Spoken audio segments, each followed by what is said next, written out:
Fact number 1। दोस्तों, आपने कभी सोचा कि 1 अप्रैल को ही अप्रैल फूल डे क्यों मनाया जाता है? दरअसल ऐसा इसलिए क्योंकि साल 1381 में इंग्लैंड के राजा रिचर्ड द्वितीय और बोहेमिया की रानी एनी ने अपनी सगाई की तारीख 32 मार्च 1381 के दिन रखी थी। उस वक्त लोग ये सुनकर इतने खुश हुए कि इन्हें अंदाजा ही नहीं हुआ कि उन्हें बेवकूफ बनाया जा रहा है, और तभी से 31 मार्च के बाद 1 अप्रैल को अप्रैल फूल डे के रूप में शुरू हुआ। और इसी दिन साल 1860 में लंदन में हजारों लोगों के पास डाक से एक इन्विटेशन कार्ड पहुंचता है, जिसमें लिखा था कि 1 अप्रैल की शाम को टावर ऑफ लंदन में सफेद गधों के स्नान का कार्यक्रम रखा गया है, आप सभी को आना है। उस वक्त आम लोगों के लिए टावर ऑफ लंदन में एंट्री मना थी। बावजूद इसके बहुत सारे लोग एक साथ वहां पहुंच गए और बाद में पता चला कि उन्हें अप्रैल फूल बनाया गया है। दोस्तों, अब तो आप समझ ही गए होंगे कि क्यों 1 अप्रैल को मूर्ख दिवस मनाया जाता है। Fact number 2। एक मामूली सी कदकाठी, बेहद मामूली शक्ल और बेहद सादे कपड़े, लेकिन उपलब्धि असाधारण। ये परिचय है संत स्वामी शिवानंद जी का, जिन्हें 126 साल की उम्र में पद्मश्री के अवार्ड से नवाजा गया। जब स्वामी शिवानंद जी को राष्ट्रपति भवन में पद्मश्री के लिए बुलाया गया तो उनकी सादगी को देखकर हर कोई हैरान था। वो सबसे पहले पीएम मोदी के पास पहुंचे और झुककर प्रणाम किया।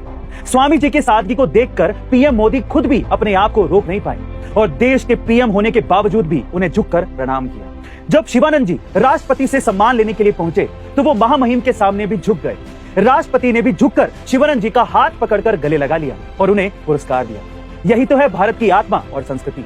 शिवानंद जी का ये वीडियो उन तमाम लोगों के लिए एक सीख है जो आज मैं झुकेगा नहीं साला पर रील बनाकर फक्र महसूस करते हैं और भूल जाते हैं अपनी जड़ों और संस्कृति को।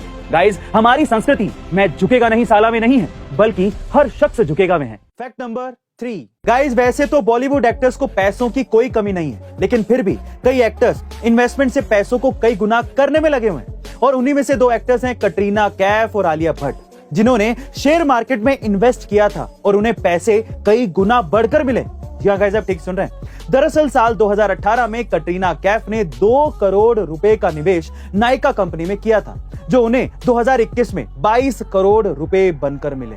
वहीं आलिया भट्ट ने साल 2020 में नायका में करीब 4 करोड़ 95 लाख रुपए निवेश किए थे, जो कि उन्हें 54 करोड़ रुपए बनकर मिले।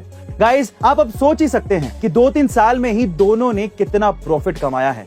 यही है शेयर मार्केट की पावर। Fact number 4। दोस्तों, लता मंगेशकर जी ने 6 दशकों से भी ज्यादा वक्त तक संगीत की दुनिया को अपनी मखमली आवाज और सुरों का तोहफा दिया। अपनी आवाज से कभी उन्होंने खोई मोहब्बत को जगाया तो कभी आंखों में आंसू भी ला दिए। लेकिन पिता की मृत्यु के बाद एक वक्त ऐसा भी था जब लता जी और उनके पूरे परिवार पर मुश्किलों का पहाड़ टूट पड़ा। उस वक्त लता मंगेशकर महज 13 साल की थी।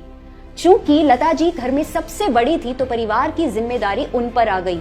घर की माली हालत को सुधारने के लिए उन्हें खुद की पढ़ाई तक छोड़नी पड़ी और उन्होंने करियर पर ध्यान देना शुरू कर दिया। वो महज 14 साल की उम्र में नाटकों और प्रोग्राम में काम करने लगी थी।